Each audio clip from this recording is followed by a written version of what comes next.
진퇴양난에서 확신으로라는 제목으로 말씀을 전합니다. 그 버스라는 감동의 뮤지컬이 있습니다. 시끄러운 시골 동네 사람들을 싣고 가는 버스의 이야기입니다. 시골이라 산길을 굽이굽이 돌아가던 길에서 이 버스의 브레이크가 고장이 납니다. 큰일 났죠.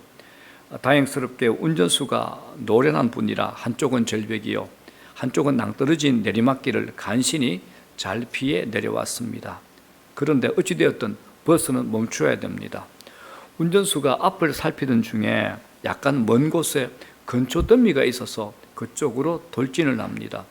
버스가 건초더미에 부딪히면 충돌을 최소한 줄일 수 있고 버스 안에 타고 있던 승객들도 사고 없이 안전하게 도착할 수 있기 때문입니다. 그런데 이 버스 기사가 건초더미 앞에 서 있는 한 아이를 발견하게 됩니다. 그런데 그 아이를 피해 가려면 버스가 낭떠러지에 떨어져 버스 안에 7명의 승객의 목숨을 희생할 수밖에 없는 상황에 직면하게 됩니다. 이것이야말로 진퇴양난 아니겠습니까? 오늘 본문의 상황도 동일합니다. 오랫동안 노예 생활을 한 이스라엘 백성들은 애굽 바로왕의 손에서 흥분이 가라앉지 않는 상태로 애굽을 빠져나왔습니다. 그런데 얼마 지나지 않아 바로왕의 최정예 군대에 추격을 받습니다. 그런데다 그들 앞에는 깊은 수심으로 파도가 넘실대는 홍해 바다가 가로막고 있는 겁니다. 이것을 두고 또한 진퇴양난이라고도 합니다. 그런데 이게 우리의 계획과 의도와는 상관이 없는 하나님의 인도하심이었다는 것에 우리의 갈등과 고민이 있습니다. 자, 2절을 보십시오. 하나님께서 모세에게 이렇게 명령하죠. 이스라엘 자손에게 명령하여 돌이켜 바다와 믹돌 사이에 비아히롯 앞 곧 바알스본 맞은편 바닷가에 장막을 치게 하라라고 말씀하셨습니다. 하나님의 명령에 따라 이스라엘 백성들은 가던 길을 되돌아 이곳으로 온 겁니다. 회군을 한 거죠. 당연히 우리 생각에 하나님 명령으로 하나님 말씀으로 되돌아왔으니 더 좋은 일이 기다리고 있으리라고 생각하는데 그들 앞에 묘한 상황이 벌어집니다. 3절 보십시오. 바로가 이스라엘 자손에 대하여 말하기를 그들이 그 땅에서 멀리 떠나 광야에 갇힌 바 되었다 하리라. 광야에 갇혔다는 겁니다. 바로의 손에서 벗어난 이스라엘 백성들이 피할 길 없는 막다른 길에 갇혀버리고 만 겁니다. 이스라엘 백성들은 하나님의 인도하심으로 이곳까지 왔습니다. 그런데 지금 상황을 보니 이스라엘 백성들의 입장에서는 최악의 상황에 빠졌다라고 할 수 있는 겁니다. 이걸 본 바로가 어떤 마음이 들었겠습니까? 놓아줬는데 금방 마음이 바뀌었습니다. 강한 노동력을 가진 200만 이스라엘 백성들을 포기하기가 너무 아깝다는 겁니다. 그래서 다시 붙잡아 와야겠다고 생각과 마음을 바꿉니다. 자, 6절 7절을 보십시오. 바로가 곧 그의 병거를 갖추고 그의 백성을 데리고 갈새 선발된 병거 600대와 애굽의 모든 병거를 동원하니 지휘관들이 다 거느렸더라. 바로가 엄청난 군대를 거느리고 이스라엘 백성들을 추격합니다. 애굽 군대의 전력에 대한 묘사가 구체적으로 나와 위기감을 한층 고조시키고 있기도 합니다. 이제 이스라엘 백성들이 궁지에 몰렸죠. 앞에는 홍해바다, 뒤에는 애굽의 용맹한 군대가 추격해 오는 것, 완전히 궁지에 몰렸습니다. 이러한 때를 가리켜서 진퇴양난의 위기라고 합니다. 자, 그런데 여러분, 이 위기를 누가 만들었습니까? 하나님이 만드셨습니다. 하나님께서 이해할 수 없는 곳으로 이스라엘 백성들을 인도하셨기 때문입니다. 우리도 마찬가지입니다. 하나님께서는 우리가 생각하는 것과 전혀 다른 방향으로 인도하실 때가 많습니다. 이상한 곳으로 끌고 가신다는 겁니다. 오늘 이 사건도 하나님께서 모세에게 말씀하셨고 모세는 하나님께서 말씀하신 대로 이스라엘 백성들을 인도했습니다. 그런데 이스라엘 백성들이 몰살당할 위기에 처하게 된 겁니다. 자, 이걸 이제 우리에게 한번 적용해 봅시다. 하나님께서 우리를 편안한 환경으로 이끄실 때도 있지만 매우 불확실한 상황으로 이끄실 때도 있다라는 겁니다. 지금 여러분 그런 상황 아닙니까? 또 이럴 수도 있습니다. 지금 내가 기도하고 있고 내가 이 하나님 말씀에 기쁨도 있고 영적으로도 굉장히 민감한 상태인데 아주 당황스러운 환경과 상황에 놓일 수 있다라는 겁니다. 믿음의 조상 누굽니까? 아브라함. 아브라함도 그랬습니다. 아브라함은 실제로 하나님의 부르심을 받는 순간부터 불확실한 상황 속에 살게 되는 겁니다. 그래서 여러분, 불확실함을 받아들이는 것, 불확실한 가운데서도 하나님을 따르기로 결단하는 삶을 믿음의 삶이라 그럽니다. 이걸 믿음의 삶이라 그럽니다. 다윗이 누굽니까? 광야에서 목동으로 하나님 찬양하고 양을 치며 행복한 생활을 했던 목동입니다. 그런데 사무엘 선지자로부터 왕으로 기름 부음을 받은 그 순간부터 악전고투의 고생을 하게 되는 사람이 바로 다윗입니다. 우리가 신앙생활을 하다 보면 왜 이런 일이 일어나는가 이해할 수 없을 때가 많습니다. 기대와는 전혀 다른 상황이 펼쳐지기도 하죠. 이럴 때는 불안합니다. 그런데 중요한 게 있습니다. 중요한 게 뭡니까? 하나님께서 인도하셨는가라는 겁니다. 하나님께서 인도하신 것은 실패하지 않습니다. 하나님께서 위기를 제공하신 것이라면 위기를 두려워할 필요가 없습니다. 하나님께서 그 위기를 사용하실 겁니다. 하나님께서 사용하신다는 겁니다. 신앙의 연수가 되신 분이라면 이 말씀에 고개를 끄덕일 수 있을 겁니다. 우리는 위기를 맞을 때마다 전부 그 이유와 원인을 어디다 돌립니까? 불신, 마귀에다가 핑계거리를 다 돌립니다. 갖다 붙이죠. 그런데 우리의 신앙 여정 가운데 하나님이 우리에게 놀라운 은혜와 복을 주시려고 위기를 만드시기도 하신다는 사실을 오늘 본문을 통해서 배울 수 있으면 좋겠습니다. 지난주일 말씀 기억납니까? 요셉의 경우와 같이 흉년에도 일하신 하나님, 요셉의 경우와 같이 흉년에도 일하신 하나님 연결되지 않습니까? 여기서 중요한 게 있습니다. 우리의 반응입니다. 먼저 이스라엘 백성들의 반응을 한번 살펴볼까요? 10절 보십시오. 10절. 바로가 가까이 올 때 이스라엘 자손이 눈을 들어본즉 애굽 사람들이 자기들 뒤에 이른지라 이스라엘 자손이 심히 두려워하여 여호와께 부르짖고. 이스라엘 백성들은 두려워했습니다. 여러분, 이 두려움은 죄는 아닌데 아주 심각한 영적인 질병입니다. 두려움은 우리의 마음과 판단을 마비시킵니다. 두려움이 얼마나 우리를 위험에 빠뜨리는가 하면 미국 역사상 최대 위기였던 경제 대공황 그때에 미국 대통령에 취임한 프랭클린 루즈벨트가 이런 얘기를 합니다. 우리가 두려워해야 될 한 가지는 오직 두려움뿐이다. 우리가 두려워해야 될 한 가지는 오직 두려움뿐이다라고 유명한 대국민 연설을 했다는 겁니다. 이 두려움은 하나님에게서 온 것은 아닙니다. 자, 디모데후서 1장 7절 보십시오. 하나님이 우리에게 주신 것은 두려워하는 마음이 아니요. 두려워하는 마음이 아니요. 그래서 과도한 두려움은 마귀에게서 온 것임을 여러분 알아차리셔야 됩니다. 마귀는 두려움의 영입니다. 두려움이 영적으로 굉장히 큰 장애 요인이 된다는 것을 다음 구절에 이스라엘 백성들의 반응을 보면 알 수 있습니다. 자, 11절, 12절 보십시오. 이스라엘 백성들이 두려움으로 이렇게 반응을 합니다. 그들이 또 모세에게 이르되 애굽에 매장지가 없어서 당신이 우리를 이끌어내어 이 광야에서 죽게 하느냐? 어찌하여 당신이 우리를 애굽에서 이끌어내어 우리에게 이같이 하느냐? 우리가 애굽에서 당신에게 이런 말이 이것이 아니냐 이르기를 우리를 내버려 두라. 우리가 애굽 사람을 섬길 것이라 하지 아니하더냐? 애굽 사람을 섬기는 것이 광야에서 죽는 것보다 낫겠노라. 자, 어떤 반응입니까, 여러분? 불평과 원망입니다. 이스라엘 백성들의 전공 과목이 있죠. 이스라엘 백성들의 광야에서 전공 과목이 불평과 원망입니다. 불평하는 것은 질병과 같습니다. 습관적으로 합니다. 이 불평은 전염성도 있습니다. 여러분 주변 사람들 한번 생각해 보십시오. 불평 잘하고 원망 잘하는 사람들 누구 보래요? 말은 옳은 말 같은데 그 안에 원망과 불평을 교묘히 숨겨놓고 말 잘하는 사람들이 의외로 많습니다. 그런데 그들 삶의 공통점이 딱 하나 있습니다. 뭘까요, 여러분?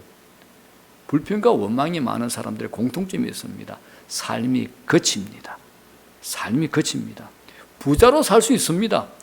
돈이 있을 수 있습니다. 그런데 성경이 축복으로 말하는 부요하게 살 수는 없습니다.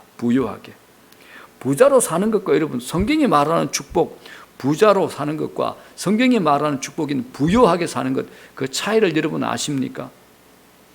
불평이 강한 사람 자세히 살펴보십시오.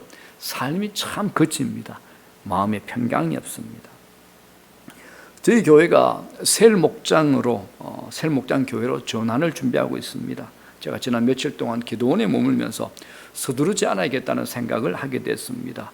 제가 광고에 말씀드린 대로 2021년 1월 첫 시간을 1시간 기도로 살기라는 주제로 기도로 우리 마음을 충분히 영성으로 채운 다음에 셀 리더와 시간을 가지고 시작을 하려고 합니다.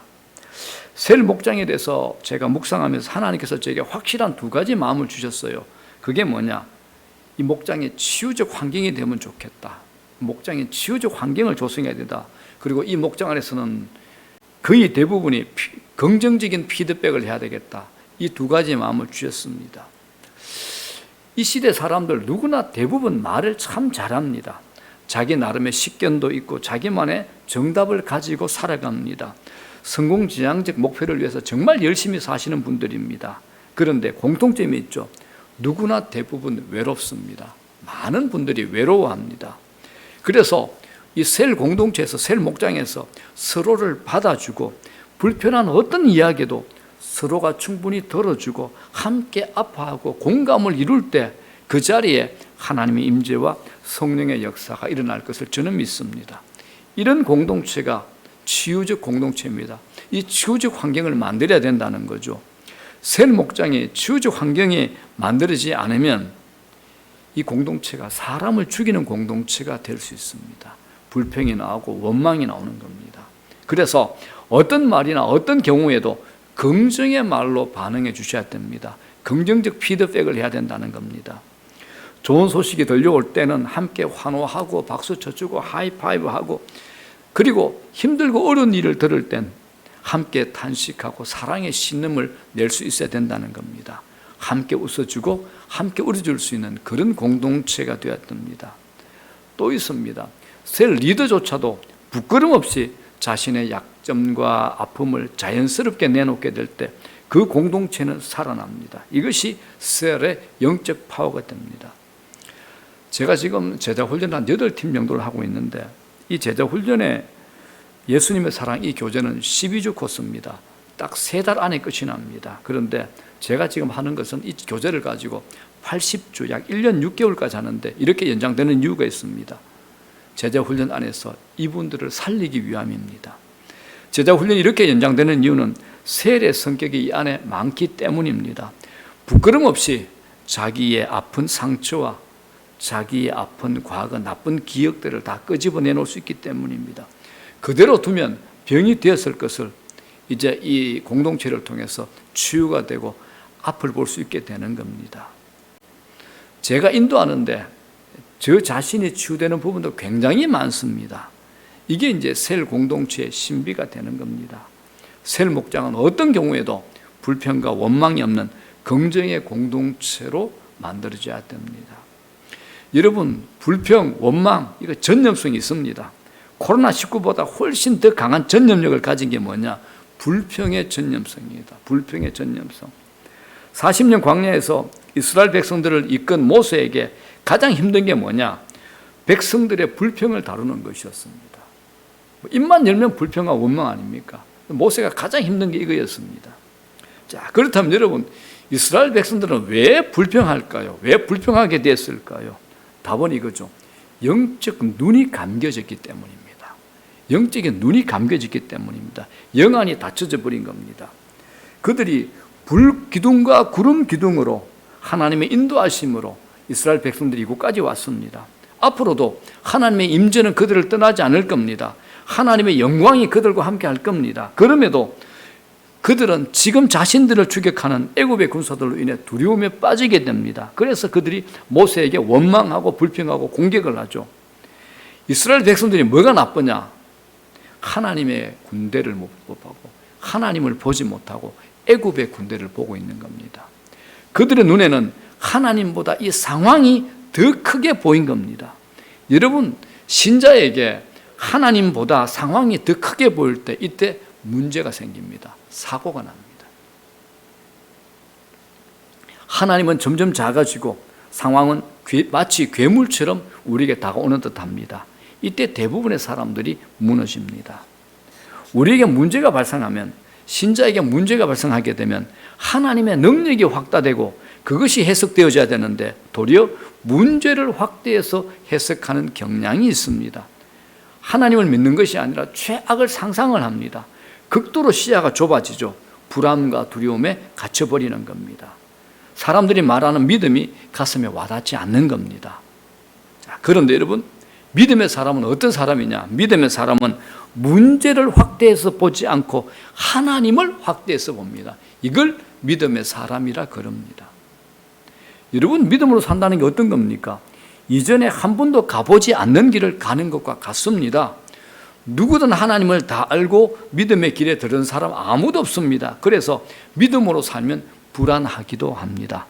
이제껏 눈에 보이고 손에 만져지던 것을 따라 살던 그런 삶에서 돌이켜야죠. 이제는 눈에 보이지 않는 것을 쫓아 살아야 되는 겁니다. 이건 쉽지 않은 일이 분명합니다. 우리 눈에 하나님 보이지 않습니다. 그런데 상황은 선명하게 보입니다. 세상은 환하게 다 보입니다. 그러다 보니 세상을 판단하고 세상에 일어나는 일에 대해서 우리가 민감하게 반응하게 되는 겁니다. 그런데 반대로 어떻습니까? 하나님에 대해서는 둔감해지는 겁니다. 세상에 반응하는 것에 비해 하나님에 반응하는 것은 아주 느립니다. 이 모습이 이스라엘 백성들의 모습입니다. 이 모습이 우리의 모습이기도 합니다. 이럴 때 모세는 어떻게 반응할까요? 자, 13절 14절 보겠습니다. 모세가 백성에게 이르되 너희는 두려워하지 말고 가만히 서서 여호와께서 오늘 너희를 위하여 행하시는 구원을 보라. 너희가 오늘 본 애굽 사람을 영원히 다시 보지 아니하리라. 여호와께서 너희를 위하여 싸우시리니 너희는 가만히 있을지니라. 이스라엘 백성들은 애굽의 군대가 쫓아오자 두려워했습니다. 그런데 모세는 이스라엘 백성들에게 두려워하지 말라라고 합니다. 왜 그랬을까요? 모세는 무언가를 보았습니다. 모세는 하나님을 많이 경험했기 때문에 하나님이 누구인지 알았습니다. 모세는 하나님께서 이스라엘 백성들을 죽이려고 이것으로 내몬 것이 아니라는 것을 분명히 알았습니다. 이게 이스라엘 백성과 모세의 차이가 됩니다. 눈에 보이는 상황은 이스라엘 백성들에게나 모세에게나 똑같습니다. 그러나 모세는 하나님께서 이곳으로 이끄셨음을 확실히 붙들었습니다. 실제는 진퇴양난이죠. 최악의 상황입니다. 그러나 분명한 것은 하나님께서 이곳으로 인도하셨다라는 겁니다. 사랑하는 여러분, 자신을 믿음 있는 사람이라고 여기고 신앙생활을 하시는 분들은 누구나 이런 경험이 있을 겁니다. 오늘 본문과 같은 이런 나쁜 상황을 맞이하기도 했을 겁니다. 그래서 오늘 우리에게 주는, 오늘 우리에게 던지는 차원 높은 믿음의 교훈이 있습니다. 상황이 얼마나 나쁜가가 중요한 것이 아니라 그 상황을 누가 만들었는가가 중요하다라는 겁니다. 누가 인도했는가가 중요하다라는 겁니다. 이스라엘 백성들을 보십시오. 그들은 상황에 반응을 합니다. 눈에 보이는 것에 눈에 보이는 대로 반응하는 겁니다. 그런데 모세는 하나님께 반응합니다. 하나님께 반응합니다. 하나님 능력을 믿었고 하나님의 인도하심을 신뢰했습니다. 하나님만 바라보았습니다. 그래서 이스라엘 백성들에게 두려워하지 말라고 말하는 겁니다. 그래서 14절에 뭐라 그럽니까? 너희는 가만히 있을지어다. 불평하지 말고 원망하지 말고 하나님께서 무엇을 하시는지 보라는 것입니다. 여러분, 하나님께서 하실 일과 우리가 해야 할 일을 구분해야 됩니다. 이걸 영적 분별력이라 그러죠. 우리가 살다 보면 거대한 산, 거대한 파도와 같은 상황과 마주칠 때가 간혹 있습니다. 내가 할 수 있는 게 그때는 아무것도 없습니다. 이때 우리가 해야 할 게 딱 하나 있습니다. 뭘 해야 될까요? 거대한 산, 거대한 파도와 같은 상황에 마주칠 때 우리가 할 수 있는 것 딱 하나 있습니다. 그때 뭘 해야 될까요? 하나님을 찬양하는 겁니다. 하나님을 찬양하는 겁니다. 하나님의 하나님 되심을 인정하면 됩니다. 어려운 문제는 우리가 푸는 것이 아닙니다. 살다 보면 예상치 못한 큰 사건에 가슴이 답답해지고 눈앞이 하얘질 때도 있습니다. 그때는 여러분 그냥 찬양하십시오. 저희 교회에 찬양으로 삶을 사시는 분들이 많습니다. 무엇을 하든 찬양이죠. 우리 교회 최백질 집사님 무슨 일을 하든 찬양을 듣고 부르면서 합니다. 삶이 찬양입니다. 참 아름답습니다. 또 있습니다. 우리 권수영 신희숙 집사님이신데 특별히 지난 가을 때 새벽 때 특송을 하시는데 피아노 반주와는 전혀 다른 곳에서 1절부터 4절 끝까지 찬양을 하는데 이 찬양은 화미교회 역사에 길이 남을 찬양이 될 겁니다. 그런데 제가 들은 아름다운 찬양이가 또 하나 있습니다. 우리가 알파 했을 때 주방에서 사랑의 헌신으로 섬겨주신 통영에서 10주를 오신 이덕자 집사님이 계십니다. 이분에게 이제 우리 권 집사님 부부가 복음을 전한 후에 집에서 함께 찬양을 했는데 밤새도록 찬양집 한 권을 처음부터 끝까지 다 불렀다고 합니다. 밤 12시부터 새벽 5시까지 찬양집 한 권을 끝까지 다 불렀답니다. 기쁨과 감사로 불렀답니다. 저는 이야기를 듣고 이렇게 정리했습니다. 그러면 됐습니다. 그러면 된 겁니다. 찬양할 수 있으면 찬양을 받으신 하나님께서 기쁨으로 일하실 겁니다. 사랑하는 여러분, 코로나19로 우리 모두가 어렵습니다. 그런데 이 어려움이 있을 때 하나님께서 일하시는 것을 볼 수 있는 기회가 됩니다. 하나님께서는 우리가 처한 상황에서 우리가 어떻게 반응하는가를 보고 싶어 하십니다. 우리가 하나님을 얼마나 신뢰하는가를 보고 싶어 하신다는 겁니다. 우리가 삶의 궁지에 몰릴 때 하나님의 계획과 의도하심이 분명히 있습니다. 하나님이 아니면 답이 없을 때가 분명히 있습니다. 그때 하나님을 하나님으로 인정할 수밖에 없다는 겁니다. 그러므로 이 상황이, 이 궁지가 불행이 아닙니다. 불행이 아니라는 겁니다. 오늘 이 사건에 숨은 하나님의 의도가 이겁니다. 그렇기 때문에 우리가 성경을 읽으셔야 되고 말씀을 들으셔야 돼요. 성경을 통해서 하나님이 어떻게 일하시는가를 알아야 내 인생이 새롭게 해석이 되어지는 겁니다. 환경에 주저앉지 않는 겁니다. 하나님의 관점에서 상황과 환경을 해석하고 다시 일어서서 새로운 삶을 살게 되는 겁니다. 이스라엘 백성들이 어떻습니까? 홍해를 건너고도 계속 실패합니다. 왜 그럴까요? 하나님을 신뢰하지 않기 때문입니다. 영적인 반응을 하지 못하는 겁니다. 하나님은 우리 편이 틀림없습니다. 하나님은 내 편이 틀림없습니다. 어떤 경우에도 나를 책임지실 겁니다. 그러나 내 편이라고 해서 내 마음대로 움직일 수 있는 분은 아니라는 겁니다. 우리 편이라고 해서 우리 마음대로 움직일 수 있는 분은 아니라는 겁니다. 이제 금년 참 빠르죠. 이제 한 열흘 남았습니다. 연말이면 우리가 빠뜨리지 않고 은혜로 부르는 찬송이 있죠. 지금까지 지내온 것 주의 크신 은혜라, 이런 찬송합니다. 하나님께서 우리를 지금 이곳까지 오게 하셨습니다. 그런데 우리가 하나님께서 인도하신 대로 왔다면 우리 앞에 벌어진 상황이 어떠하든 우리는 하나님에게 불평과 원망을 내뱉어서는 안 된다라는 겁니다. 우리를 인도하신 하나님을 신뢰하고 하나님을 바라보고 기다리셔야 됩니다. 하나님께서 제게 주신 마음은 이런데 여러분들은 어떻습니까? 자, 여러분, 하나님께서 우리가 생각지 못한 길로 우리를 인도하실 때가 있습니다. 그럴지라도 당황하거나 원망해서는 안 됩니다. 하나님의 인도하심을 기다리셔야 됩니다. 우리는 언제 어디서나 하나님의 자녀입니다. 하나님은 이 허락을 영원히 거두시지 않을 겁니다. 그런데 이 어마어마한 축복이 별로 실감이 나지 않는 게 또한 현실입니다. 왜요? 우리 삶에, 내 삶에 여전히 문제가 있기 때문에 그렇습니다. 그런데 우리가 살면서 가장 집중해야 하고 우리 자신을 붙들어 매야 할 게 뭐냐? 하나님이 내 아버지시라는 겁니다. 하나님이 우리 아버지시라는 겁니다. 여러분, 아버지가 뭡니까? 아버지는 책임지시는 분입니다. 책임지시는 분입니다. 이건 바꿀 수 없고 취소될 수 없는 우리의 허락받은 신분입니다. 내가 느끼는 문제와 한계 상황으로 분노와 분통 터지는 것은 어떤 것보다 하나님의 사랑이 더 크고 위대하다는 것, 이거 잊지 마시기 바랍니다. 내 자신이 알고 깨닫는 것보다 우리는 더 큰 하나님의 사랑과 힘과 능력에 붙잡힌 존재들입니다. 우리는 하나님으로부터 도망칠 수 없습니다. 그런데 운명적으로 승리할 수밖에 없는 존재가 바로 하나님의 자녀, 하나님의 백성된 우리들이라는 겁니다. 제가 존경하는 그 지구촌 교회 이동원 원로 목사님이 계십니다. 이분의 책을 보면 목사님께서 젊어서 부목사로 사역을 시작하실 때 그때 마침 아버지 사업이 부도로 마치 홍해가 자신과 가정을 가로막고 있는 답답하고 정말 안타까운 마음이 들었다고 합니다. 해결의 길이 전혀 보이지 않잖아요. 부목사 월급이 그때니까 얼마나 작았겠습니까? 어떤 희망도 보이지 않는 답답한 상황이었습니다.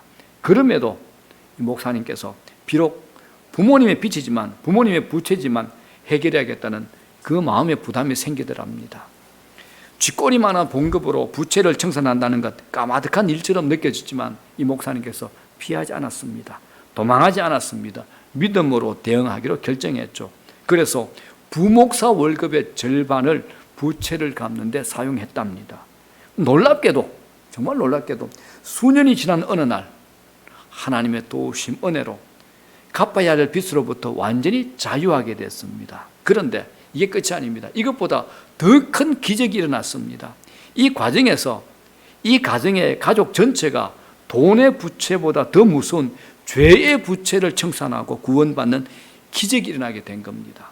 가족 모두가 하나님이 자신들을 도우고 계시다는 것을 보고 경험을 하게 됐습니다. 그래서 믿지 않았던 목사님의 형제들이 또 가족 한 사람 한 사람 모두가 주님께 나오기 시작했고 나중에 부모님까지 믿게 되었다는 겁니다. 마지막 숙제였던 목사님의 아버지까지 병석에서 신앙을 고백하고 천국으로 가셨다는 이런 아름다운 간증이 있습니다. 여러분, 이건 하나님이 하신 일입니다. 이럴 수도 없고 저럴 수도 없는 답답하고 막연한 상황이지만 피하지 않고 도망가지 않고 하나님을 신뢰하고 믿음으로 반응한 결과입니다. 우리가 이런 간증을 들을 때마다 이런 간증이 남의 간증이 아니라 남의 얘기가 아니라 내 자신의 간증이 될 수 있도록 믿음으로 반응할 줄 아는 저와 여러분 되면 참 좋겠습니다. 말씀을 정리합니다. 제가 설교 서두에 소개한 뮤지컬 버스의 이 진퇴양난은 어떻게 해결됐을까요? 브레이크가 고장난 버스를 끌고 내리막길을 운전하던 기사는 마침내 버스 승객 7명을 살리기 위해서 건초더미 앞에서 버스를 향해 손을 흔들고 있던 아이를 희생시키기로 작정하고 아이를 치고 건초더미 속에서 버스를 멈추게 됩니다. 승객들은 전부 살아났습니다. 그러나 그들이 살아난 후에 자기들이 타고 있던 버스에 치인 아이가 바로 버스 기사의 아들임을 알게 됩니다. 의외의 구원을 경험한 이들은 충격 속에 새 인생의 길을 찾아 버스를 떠나게 됩니다. 이 뮤지컬은 이 노래로 막을 내립니다. 누군가가 사랑했기에, 누군가가 희생했기에 이젠 우린 새로운 삶을 살아갈 수 있어요. 누군가가 사랑했기에, 누군가가 희생했기에. 여러분, 그렇습니다. 독생자 예수 그리스도를 십자가에 내어주신 아버지의 그 사랑으로 우리들도 마침내 홍해를 열고 바닷속 세기를 걷고 있는 겁니다. 성경은 하나님께서 우리에게 베푸셨던 사랑을 이렇게까지 말씀하십니다. 로마서 8장 32절이죠. 다 같이 한번 읽겠습니다. 시작. 자기 아들을 아끼지 아니하시고 우리 모든 사람을 위하여 내주시니까 어찌 그 아들과 함께 모든 것을 우리에게 주시지 아니하겠느냐. 여러분, 어떤 경우라도 자기 자식들 희생시키는 부모는 없잖아요. 하나님 이런 얘기하고 싶은 겁니다. 내 아들까지 너희들에게 내줬다. 그러면 무엇인들 못 주겠느냐. 하나님이 이 마음으로 우리에게 말씀하고 계시는 겁니다. 내 아들까지 네 죄 때문에 내줬다. 그렇다면 네 위해서 내가 무엇인들 못하겠느냐. 이 마음이 담긴 하나님의 약속이 이 말씀입니다. 이 말씀을 대할 때마다 저는 하나님께 할 말이 없어집니다. 이 말씀만 생각나면 할 말이 없습니다. 제자 훈련하면서 이제 갓 예수 믿는 사람들, 이제 예수님 영접한 모든 사람들에게 제가 늘 이 말씀을 얘기합니다. 그때 우리는 눈물이 납니다. 그렇습니다. 하나님. 하나님 사랑 충분합니다. 하나님 사랑 충분합니다. 여러분, 하나님께서 우리가 생각하지 못한 길로 우리를 인도하실 때가 분명히 있습니다. 그럴지라도 당황하거나 원망해서는 안 됩니다. 하나님의 인도하심을 기다리셔야 됩니다. 하나님 우리를 다루심에 때론 이해할 수 없는 환경을 만나게 된다 할지라도 하나님을 신뢰하는 것이 흔들리지 않기를 주의 이름으로 축복합니다. 잊지 마십시오, 여러분들. 우리 운명은, 내 운명은 망하지 않을 운명을 가진 하나님의 자녀라는 겁니다. 우린 절대로 어떤 경우에도 망하지 않을 운명을 가진 하나님의 자녀, 하나님의 백성들입니다.